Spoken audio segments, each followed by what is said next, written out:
Welcome to the Somatic Coaching Academy podcast with Ani and Brian.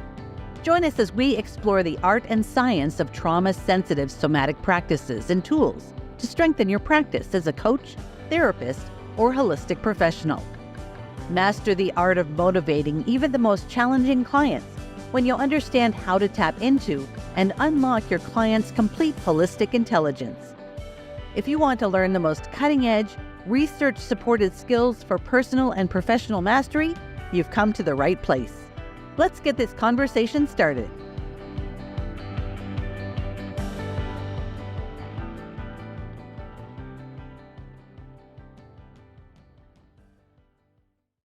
Hi, and welcome to the Somatic Coaching Academy podcast. Hey, Brian. Hey, Ani, how are you? I'm good, and I'm so excited. Before we get into our podcast, I just want to give a shout out to our core centering graduates because we have a bunch of core centering graduates right now participating in our annual core centering challenge.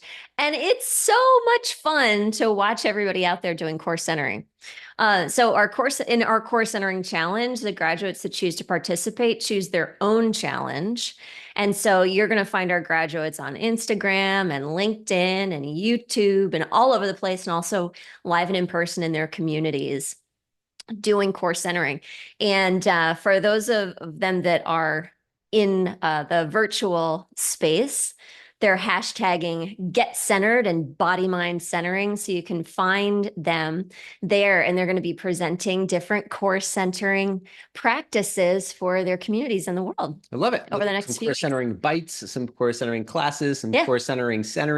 So just to confirm, which it hashtag Get Centered, Hashtag Get Centered, hashtag Body Body Mind Mind Centering. Centering. Yeah. So find those hashtags and you can get a little core centering infusion of your own. Yeah. You'll be able to find lots of different people and lots of different practices. And that'll be going on through September 29th of 2024 this year. So rock on, graduates, and go out and support the graduates and get some centering, get centered. Cool. Love it. Yeah. So this week we are talking about, I'm really excited about this topic of virtual versus in-person versus live somatic training. Yeah. So episode 46 this week. And really what we're looking at are kind of when we compare and look at the pros and cons of on-demand somatic coach training, virtual somatic coach training, in-person somatic coach training, or any kind of combination of those things. When you look around out there in the world and you may be considering doing some training in somatic coaching, which we highly recommend, we know it's the thing that's happening now and going to be picking up steam and becoming more in the future. We've talked a lot about how, 20 years ago, 30 years ago, yoga was fringe, and now there are yoga teacher training programs everywhere. It's the hip, cool which thing is to do. good, right? It is great. More people doing those things and sharing those things. It's really, really important. Yeah. And so we really see what's going to be happening in the very, very, very near future is a lot of people are going to be much more interested in somatic practices, somatic coaching, somatic therapies, somatic anything afterwards sort of thing. So you might be looking around for somatic coach training programs. And so we get a lot of questions from people about our program that are looking around at other programs too. And we've tried it so many different ways in the number of years we've been training, which is why we have decided to be working the way that we're working right now in the world, because of our value around really high competency and really being able to help people make a real confirmed difference with their clients and being able to grow and start and grow a business. Yeah. Too. So we're going to talk about that a little bit more as we go along, because every coach training program, how they're offering what they're offering, you have to consider what's their come from, what are their values, what's the work they want to do in the world, what kind of people are they interested in having join and be a part of what they're doing. And how is it done? Yeah, and how's it done? So there's all kinds of different parts around that. Yeah, it's such an important part of looking at the training. It's one, Brian, that when we talk to prospective students, I find that it's not necessarily I don't want to say this. People sometimes can equate the price and they're just kind of looking at the price, but they're not really weighing the how it's done. I was just in an open house this past month, and we do those about once a month, and they're an opportunity. I run them at the moment, so they're an opportunity to come ask any questions you have. We tell you a little bit about the programs, and we show you behind the scenes look into the student vault area. We usually get some great questions, and I had a great question from a prospective student this past month in open house. She said, since the inception of your programs, what kind of feedback have you gotten that you've then changed things in the program? It's the first time anybody asked me something like that. And I knew without a doubt, because it's one of my most fascinating things just for myself to think about. When we first ran the program in, I think it was 2018 was our first cohort that was an official somatic coach training cohort for this incarnation of training programs. And afterwards, you and I kind of looked at each other, and in terms of the curriculum, we were like, oh my gosh, that was amazing. And since then, actually, very little has changed curriculum wise, but we have changed some things about how we deliver the curriculum that have been significant. And I don't know that I'd have to kind of tease it apart. I don't know that that's necessarily come from student feedback, which is what this prospective student was asking me about. I don't know that those curriculum changes have necessarily come from student feedback. More so, I think that the faculty and we have sat down and really looked at the competencies that are coming out of the programs and how can we continue to get the best possible competencies without wasting anybody's time and being very efficient with it. Yep. And that's really important to us. One of the reasons it's really important to us to be efficient is because we're all grown-ups, we're all busy, we all have lives. Everybody who studies with us just about has family life that they're trying to juggle. They're juggling a day job or their own business while they're learning and their family. It's a lot. I don't know about you. I've been through programs where I feel like, I don't know, some of this was really pertinent and some of it kind of wasted my time. And we don't want to do that with our students. So we're really looking for efficiency and to get the absolute best competencies.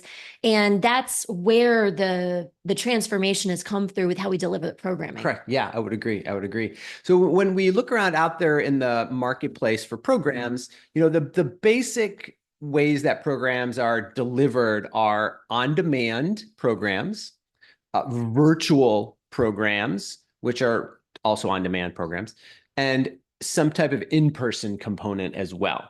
And then there's features within each one of those things that different programs would offer essentially. What do you mean? What's the difference between on-demand and virtual? So on-demand is basically self-paced. So where you can go to a website and order up a program and there's no facilitation from an instructor. It's just you're basically online course learning. So you basically order a pre-recorded program and then you study the material, and then maybe you take a test or something to show that you read the material. Now, we have an on-demand program on our platform, right? Unlocking Human Potential. It's on there. We have a couple of them, yeah.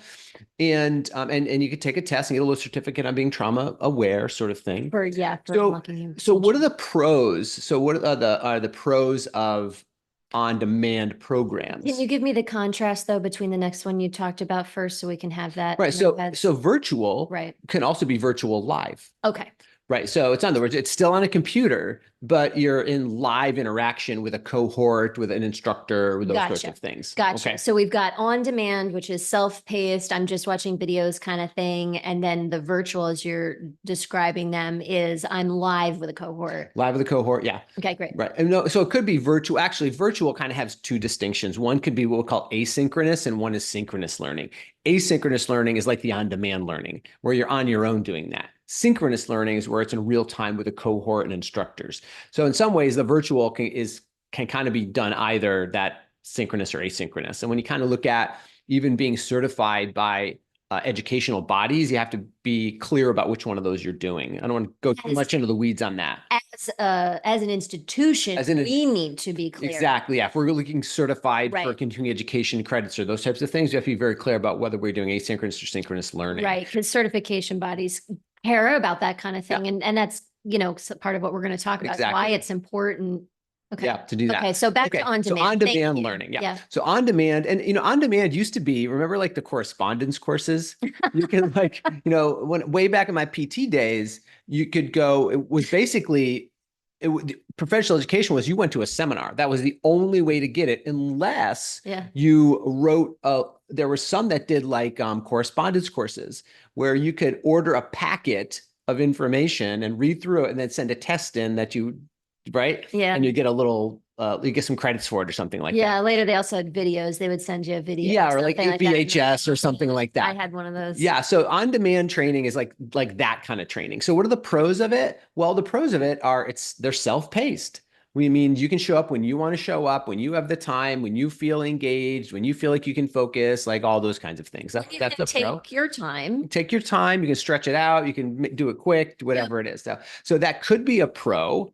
It could also actually be a con too. Well, 100%, because I think a lot of reasons why the on-demand don't work, and this is documented in places, is that people just don't complete. They don't complete the it, right? completion rate is so bad. Very, very low. Yeah, Yeah. on-demand courses have a very low completion rate. Now, where's the other potential pro though, and which is why I think on-demand seems so attractive, is because they're pretty low cost point. Well, absolutely. Price point's very, very low on those. Yeah. So from a company standpoint, you're not paying an instructor to be there live and do all that thing. You develop the curriculum once, the person sits down once and records it. And so you can actually deliver that thing with a lower overhead. You're really just needing to pay for like marketing, advertising, Right, yeah. that thing over and over. Yeah. So that on-demand course might be anywhere from, $50 to $500 or something like that. So you're going to pay for it, and you're going to be self-paced. As we just talked about, they have very, very low completion rates. And because the low completion rates are so low, there's obviously very low competency rates from that. So if someone taking an on-demand course is not going to be even closely as competent with whatever material they're learning without having some type of live feedback, interaction, practice with people, right? So the competency rate is very, very low. And that leads to a very low integration rate of the material. So you can have the best material, the most life-changing material in the world, but if you're not competent with it and you don't know how to integrate it, or you can't integrate it, then it's kind of lost. 100%.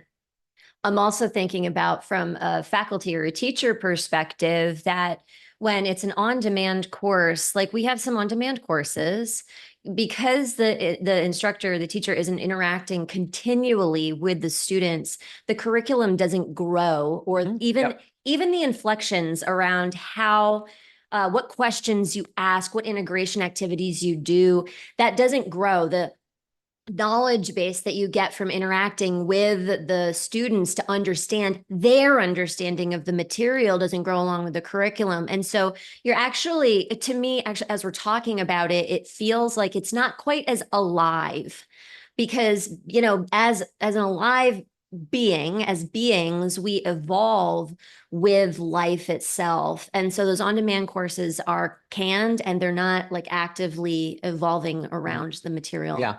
And well, I will say too, both of the pros that go along with on-demand courses is for people who are in countries where there's a huge disparity in financial exchange. Yeah.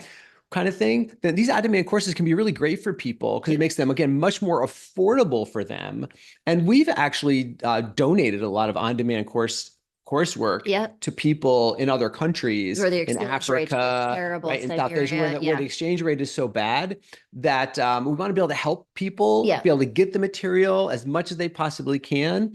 And so a lot of times on-demand courses is great for an organization to be able to use that as a way to donate learning for people. And the other thing is, if they're in different time zones, on-demand learning is great, right? Because again, it's self-paced. So there are pros to it. We're not going to like totally poo-poo on-demands at all. But depending on where you are in your learning journey and trajectory, development of mastery, be very mindful about where your investment is best used. Yep. Because in terms of investment, return on investment, it's really important to understand what's the most that someone can do and invest in order to get the result, that the very, very best result that they're capable of and what their environment will support, sort of thing. Yeah, it's one of the reasons why we encourage you, if you're considering Somatic Coaching Academy programs, to have a conversation with our program administrator, because she's going to be able to help you to meet where you are in your learning journey with what kind of courses, not just the curriculum, but the way that the course is delivered is best for you. Because we definitely recommend some people start with our on-demand courses so they can get in there, get started, get learning, and get going in their own pace and all of that stuff. Mm-hmm. But when you're really developing mastery, and a lot of our students are, there's different learning that's really required for masterful integration. Mm-hmm. Yeah. And don't fall into this trap too. Sometimes I fall into this trap. So I just want to kind of put it out there, is that sometimes we really want to make a change, have a learning, do something, grow, learn about something. And the on-demand course is enough to kind of like scratch our itch a little bit. Mm-hmm. And so we buy the on-demand course and then we feel like, oh, great, now I'm going to learn the thing. And then we actually don't complete it, again, because these have very low completion rates. But on some level, we've satisfied our urge to grow, but our subconscious actually still wins because we don't get the growth that we really wanted to get. We haven't actually changed. We haven't actually changed anything. We satisfied our itch to grow, but we haven't really transformed. We haven't really changed. Right. Yeah. That's a really great point. I bought an on-demand course. I'm halfway through. It was like 2 years ago. I'm really interested in doing the work, but I haven't, quote unquote, found the time. And it satisfied my itch for that topic. Yep. Mm-hmm. And for having a course to learn, because I love to learn, and it sits there and every once in a while I take another bite, but I know very well I haven't integrated the information. I can't use the information. I haven't become different because of the information. Yeah. So that's the thing with on-demand courses, is they may just scratch an itch, but probably not going to get a lot of transformation or change at all from them. So just that's on demand. Okay, so let's go on to live virtual. Let's talk about live virtual, because we've talked about kind of the asynchronous. So live virtual. So in the marketplace, if you look around, most somatic coach training programs, now some are completely on demand, which is kind of like mind-boggling to me, that a somatic coach training program could be fully on demand. Well, let me say something about that real quick with a little asterisk, because there are a lot of them that are fully on demand, and they'll say something like, they won't market it like that, because you have the opportunity maybe once a month or maybe every week or something like that to meet with our faculty, ask questions, and get coached or stuff like that. That does not make the content of the course live virtual, by the way. Right. That means you are taking an on-demand course and you have an opportunity to interact with the faculty, but it is way different. We've seen from our students in our community that the things that happen, well, first of all, the amount of people who will come to those non-mandatory integration sessions with the faculty, there's kind of an uptick right in the beginning, and then it way peters off. Mm-hmm. So usually people don't find the time, they don't make the time, they don't kind of come to those things. And the way that I'm hesitating in even saying the way that the information is integrated, because it's just disconnected, Brian. So I just want to make a point that is not the same as what we're talking about with the live virtual. You're going through with a cohort where you're actually interacting with the information and your faculty live together. You just happen to be on the Zoom room. Right. Yeah. Live virtual. Yeah. So live virtual, as we talked about a whole bunch, is, and a lot of coach training programs do it this way, where you are in, 2:00 in the afternoon, you're meeting with your cohort, you're going through a lesson, you're doing some training, you're doing whatever that you're actually doing in the course together, but you're kind of going through in real time together. And that's kind of a live virtual training program. Now, there's so many different ways to do that well. Is it just that you're just showing up to a class every week and nothing happens in between? Right. Is it that you're showing up for class, but then there's also a virtual community that's a part of it where you can ask questions 24/7, and you're having people spending a lot of time cultivating community and answering questions in those types of things. Our somatic transformation fundamentals program, one of the things we've done over time and taking feedback from our students and kind of, again, looking at their competency ratings at the end of the coursework, is we actually have kind of a blended program. We have a part of that's their on-demand chunks as a part of that program that are like on-demand lectures, but then we spend a block of time together as a cohort going through facilitated conversation around that material, and then practice integrating that material in real time, as well as having our students have required peer shares where they are integrating with each other in real time and they're reporting back, and then video competency. So we've actually got a lot of touch points in our somatic transformation fundamentals program that includes a little bit of asynchronous learning and a lot of synchronous connection with mentor calls. Yeah. So all the time we're taking that material and we are helping people to integrate, practice,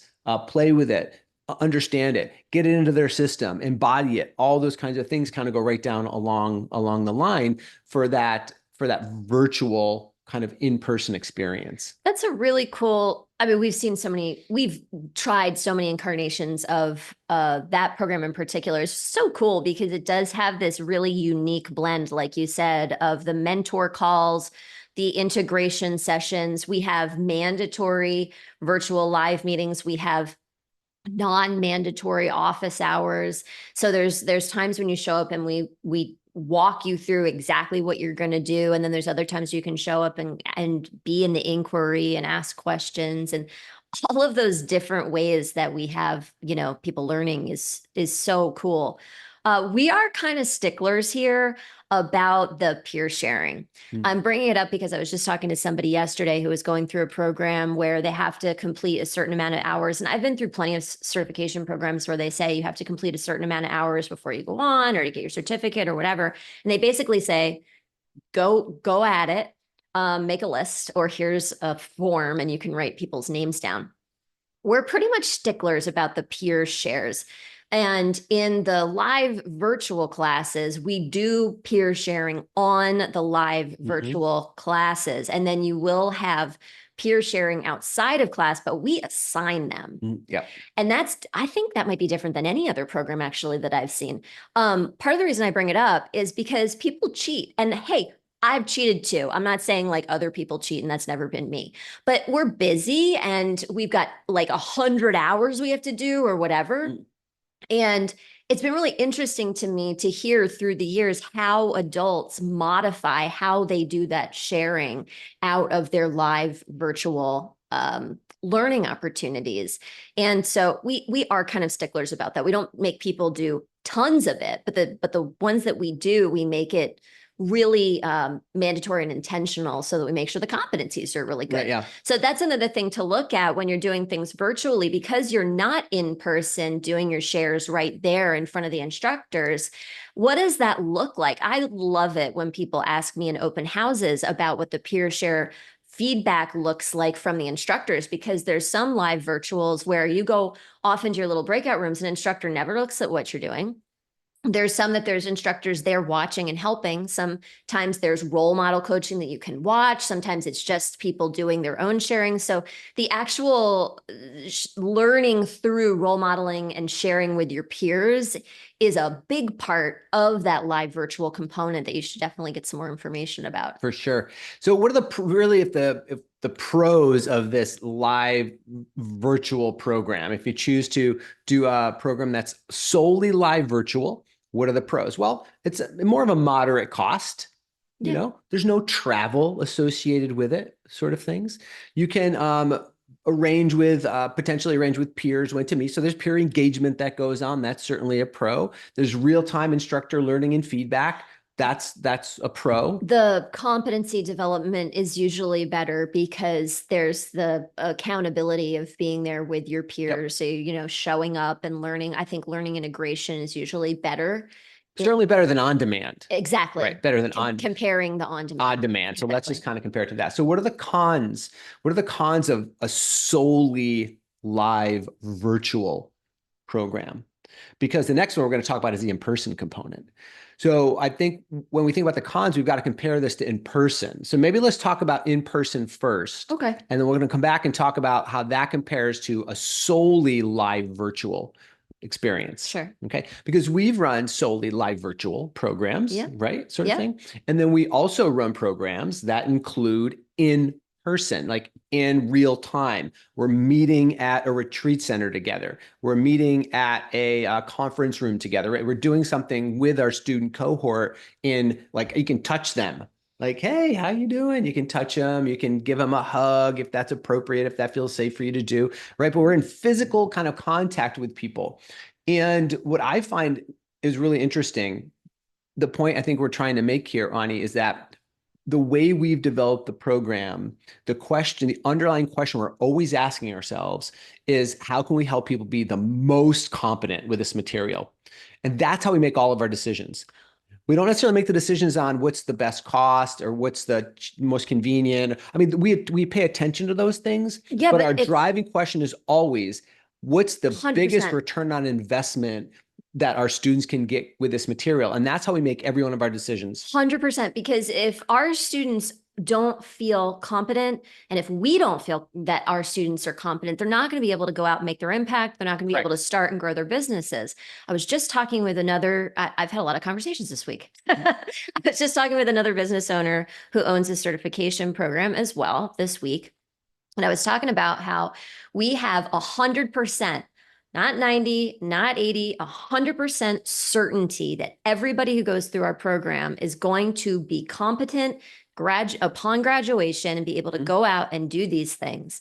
And that certainty in that result, that 100% of people who come in and show up to the things the way we've lined them out allows us to really just kind of like lean back and know that everything that's going to be developed during the course of the program is going to happen. And our students feel that. It's so, back to what you were saying about how we orient this. We have to, in our minds, orient how we run everything so that the competencies are 100%. Yep. Yeah. And so every decision we made around where do we want an in-person component? Where does it make sense to have an on-demand component? Where does it make sense to lean into that live virtual stuff? So we're really using all three of these pieces. But what we will say is that for our Somatic Coach Pro training program, where someone learns to become a sensation-based motivation coaching professional, where they get that certification, what we know is that there's the first part of that training is live virtual. And it's amazing what happens after the in-person retreat.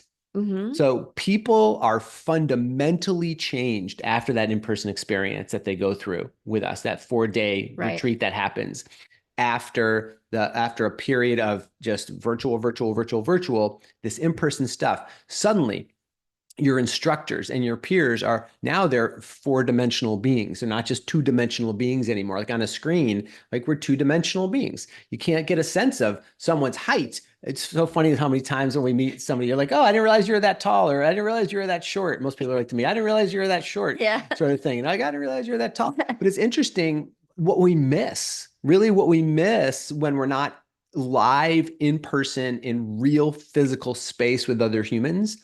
And think about this. We're doing somatic coach training. We're doing training around the body, around how our bodies work, around the energy fields that our bodies are associating with, the energy fields our bodies are either immersed in or producing, however we want to talk about it. It's a whole other conversation.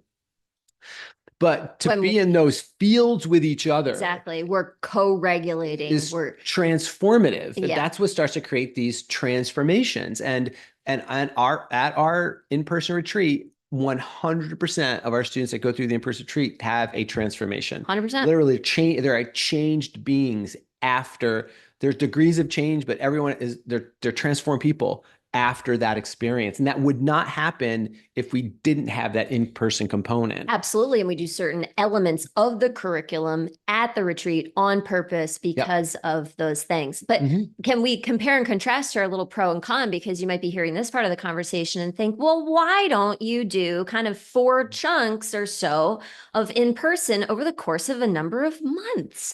Wouldn't that be better from everything that you're saying? Right. And so from a pro and con, one of the things for us in developing all of this stuff is, again, efficiency and competency. We've found that one of the most efficient ways to get people in and help them to learn their competencies and get and integrate this information isn't actually to do the chunks of in person, but it's to be able to do live virtual weekly. With our Somatic Coach Pro program, it's every single week. So there's this repetition of information. So you're not missing, chunk to chunk in between those chunks of time in person. You're not missing that integration time. The integration time is so important. And we really have infused that retreat because it's this potent infusion right at about 3/4 of the way through the program so that we can really lock in the integration that people have been going through, so that they can then take that powerful transformation and send them on the last part of their journey. It's not needed to come and do that in person. It wouldn't actually be for our program as efficient. And again, our people have families, they have businesses, they've got a lot of things going on, and to travel and to find accommodations and to take all of that time out is not the most efficient thing for us for our program. Yeah.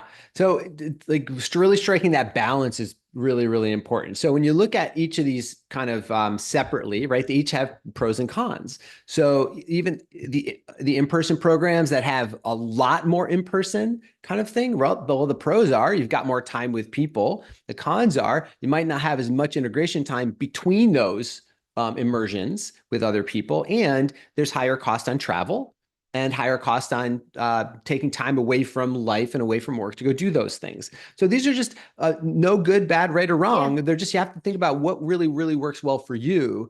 And we spent a lot of time working with our students and the people who are interested in learning the things that we do with people of what's going to be the most effective, the most efficient, the most impactful, and going to help you move in the direction of your business and your mastery with where you really want to go and become the most competent with it. I've got another one too, attrition.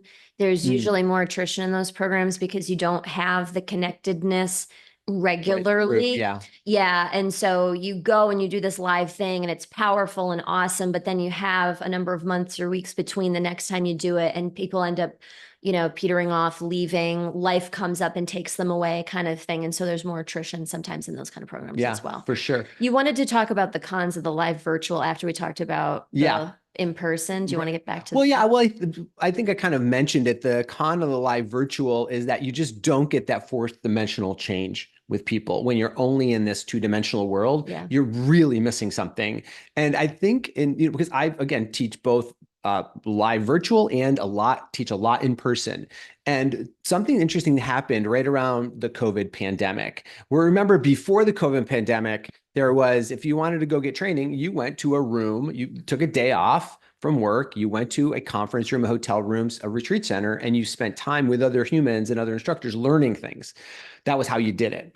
And then all of a sudden during COVID, it was like, oh no, we can't do that. Let's go online. And so a lot of professional education companies upticked their professional trainings to go virtual. And somewhere along in there, I think we kind of fell under the illusion it was just as good. Yeah, I agree. And we did it for, it was pretty big for like 3 years. It was a big push, 3 years. And so being a part of the professional education community and working for other companies and traveling, doing a lot of these things, as we started trickling back to in-person, it was the contrast was incredible. It was really amazing when people are like, oh my God, I never realized how good it felt to be learning in real time with other people. And it's kind of funny, Annie, because I actually went back into kind of real time learning before you did. And so going back to retreat centers and teaching live, and I come back and go, oh my God, that's so amazing. And you're like, yeah, whatever. And then I remember the first time that we went out and taught together. Yeah. And you were like, oh my God, like Yeah. back with real people. Do you remember? Like you I were just do. like blown away by it. I do. Yeah. And I do remember you, now that you say it, you coming back and sharing how it felt for you, and me really feeling like, no, it's just as good. It's wild. Mhm. And some people haven't really gotten back to getting in person again with people. Right. Yeah. So don't fall into the illusion that it's just as good, because honestly, it's not. It's simply for learning, for transformation. It's simply not as powerful to be solely online. I think there's room to have the blend, which we've done a lot of time working on, the blending, the on-demand, the virtual, and the in-person.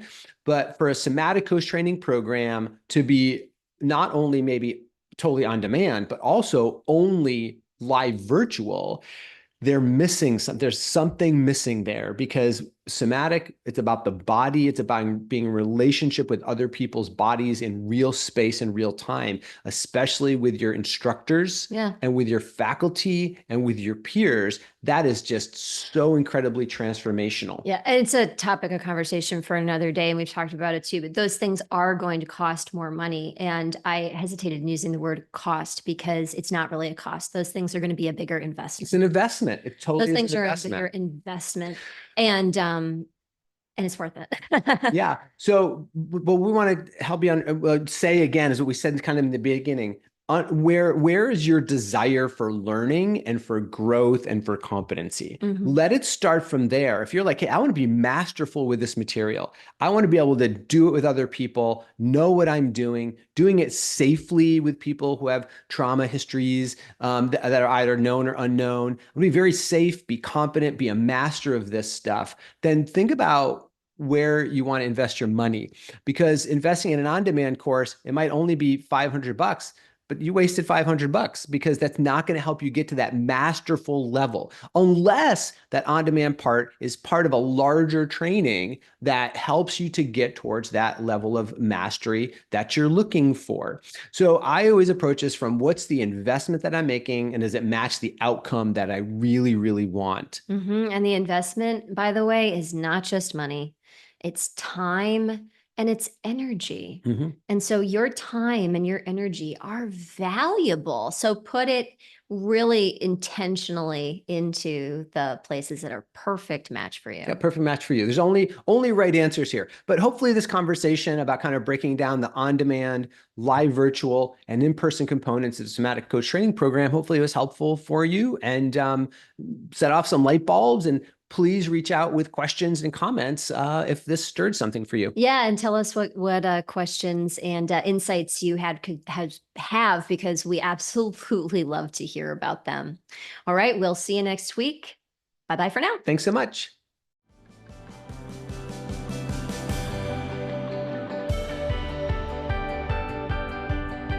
Thank you for listening to this episode.